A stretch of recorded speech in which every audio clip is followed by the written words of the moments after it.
আরে আবার আমার মতো বেড়া তো কই আমি তা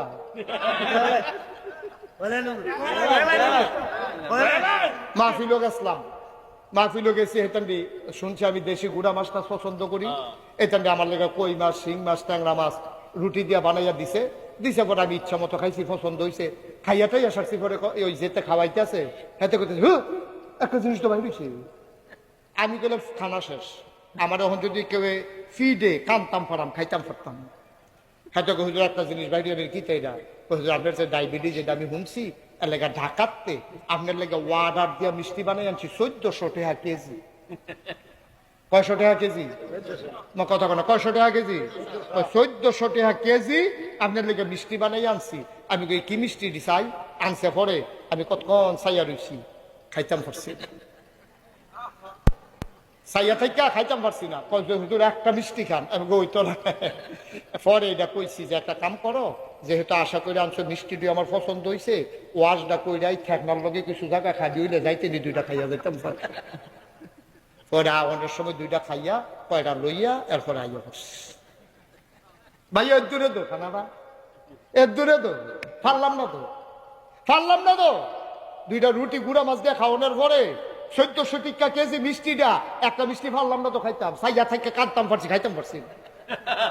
লাভ হয়েছে কি? এর দূরে তো এইটার লেগে বুঝি এত টান করন লাগে, এইটার লেগে বুঝি সুদে টেহালাওয়ার লাগে, আর এইটার লেগে বুঝি তুই ঘুষ খাওয়ার লাগে, এইটার লেগে বুঝি তুই কন্ট্রাক্টারি করতে গিয়ে রডের বদলি বাস দেওয়ার লাগে। তুই এইটার লেগে তুই সেটা খাওয়ানোর লেগা না দা, আরে খানার লেগে আমি সেইটা করে রে। আমাদের স্বভাবগুলো হয়ে গেছে কুকুরের স্বভাব। মানে কষ্ট নিয়ে নাকে উচিত কথা কইয়া যাই আর হকল লাই না নাই সারা বারা লাগাই দিয়েছে গে হকল লাগা।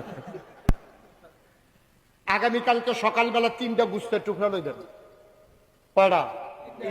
কথা কেন তো 3টা গুস্তের টুকরা লইয়া একটা কুত্তা, আমরা ফালা কুত্তা হোক রাস্তার কুত্তা হোক, অন্য কুত্তা দিয়ে দৌড়াইয়া ফিরটা একটা কুত্তার কাছে 3টা গুস্তের টুকরা এটা দিয়ে হালাই দেখবেন কুত্তাটা একটা গুস্তের টুকরা খাইতে আছে, আরেকটারে ফাড়া দিয়া ধরে রাখছে, আরেকটা ফেলে আমরা চাইয়া রাখছি।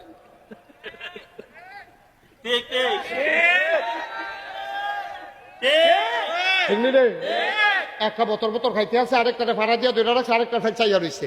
আমরা খাইছ তো সেই রকম দুগলা খাইতে আছি, দুগলা লইয়া বইয়া রয়েছে, আরেকটা ফেল চাইয়া রয়েছে। আমরা কুত্তার খাইছ তো হয়ে গেছে আমরা, ঠিক কিনা কম? মানুষ এইরকম হইতে পারে না।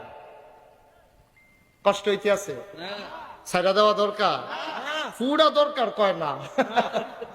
এতক্ষণকে আমি ওয়াজ করিনি, নতুন জায়গা দেখতে না। যে কোনদিন তোমাদের কেমন করে ডাকে নাই রে ভাই, কি রঙের ঘোড়া দৌড়াইতেছ। মুসলমান কারো কই চিনে রাখো। তুমি যদি আবার আমাকে বলো হুজুর আমি তো উমরের পথ অর্ধ পৃথিবীর প্রেসিডেন্ট হব না, আমার তো এই দায়িত্ব পালন করা লাগবে না। ভাই তোমারও দায়িত্ব আছে, তুমি খেটে খাওয়া মানুষ।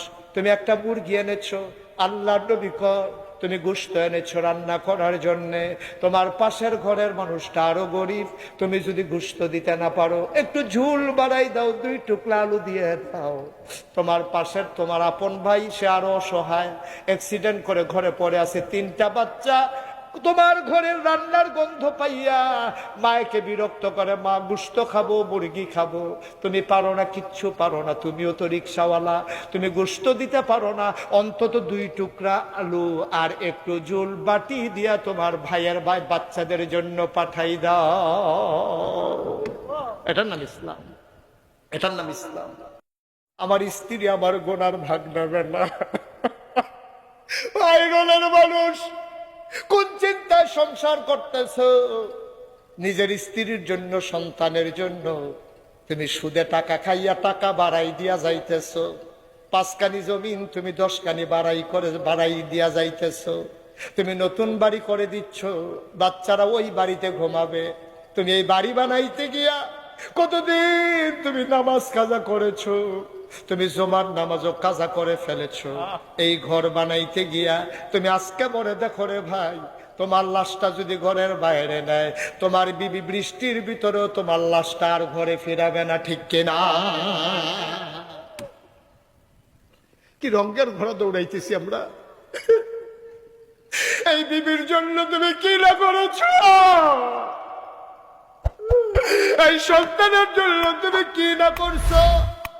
আজকে মাহফিলের পরে বাড়িতে গিয়া তোমার বিবিরে জিগাইবা, ও বিবি, আমার জীবনে যত গুনাহ তুমি ভাগ নেবা নাকি? দেখবেন অপর দিকে মুখ ফিরাই ফেলবে, মুচকে হাসি দিয়া বলবে, আমার গুনাহ নিয়ে তো আমি টেনশনে আছি, তোমার গুনাহ নেব কখন? কেন তুমি এই কাজ করছো? তুমি কি না করছো? তুমি, তোমার আব্বা তোমার আম্মা তোমার কত কষ্ট করে বিদেশ পাঠাইছে। আরে তুমি তো জানো না, তোমার সব হয়ে গেছে, তোমার টিকেটের টাকা নাই, তোমার আব্বা পাগলের মতো দৌড়াইতে আছে, কেউ টাকা দেয় না। তোমার আব্বা পেরেশানি দেখা, তোমার আব্বার পেরেশানি দেখা ওই সন্দুকের নিচ থেকে ওই 40 বছর আগে বাবা দিছিল একটা কানের এই গলার মালা, সেইটারে পেঁচাইয়া তেনা দিয়া রাইখা দিছিল, যেটা আমি বিপদের দিনে কাজে লাগবে। ওই তেনা পেঁচানো সেই স্বর্ণের চেনটা বাইর করে দিয়া কানতেছে। আব্বা দিছিল, বড় আব্বার স্মৃতি। বিয়ার সময় আব্বা অনেক কষ্ট করে 2 গন্ডা খেত বেচা আমার বিয়াতে এই চেনটা দিছিল। নেন, এটা বেচা আমার ফুতের জন্য টিকিট কাটেন। সেই টিকিট কাইটা তুমি বিদেশ গেছো, বিদেশ গিয়া তুমি টাকা জমাইছো, তুমি সিগারেটের প্যাকেটের ভিতরে পেঁচাইয়া তুমি ফুটবলার কুদ্দুসের কাছে তোমার বউয়ের লেগা কানে গলার মালা পাড়াইছো। তোমার মায়ের কথা মনে নাই? ঠিক কিনা কও? তোমার মায়ের কথা মনে নাই?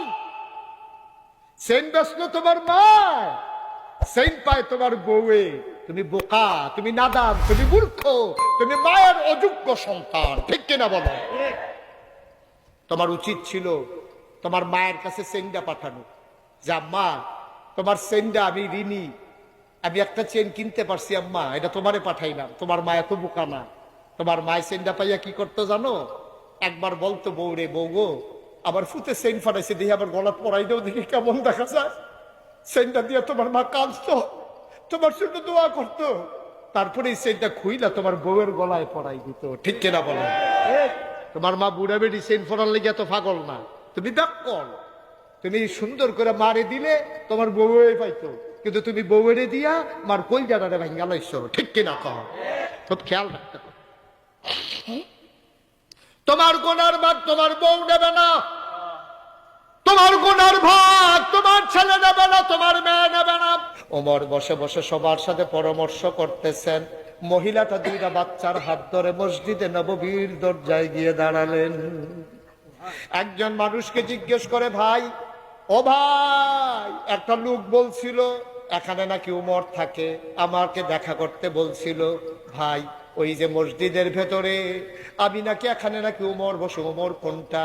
এবার মানুষটা আঙ্গুল দিয়া দেখাই দিল, সবার মাঝে লম্বা মানুষটা যিনি বসে আছেন তিনি উমর। মহিলা তাকায়া দেখে, যারা আঙ্গুল দিয়া দেখাই দিছে ওই মানুষটার কেউ না, রাতের বেলা যে ফু দিয়া আগুন ধরাইছে।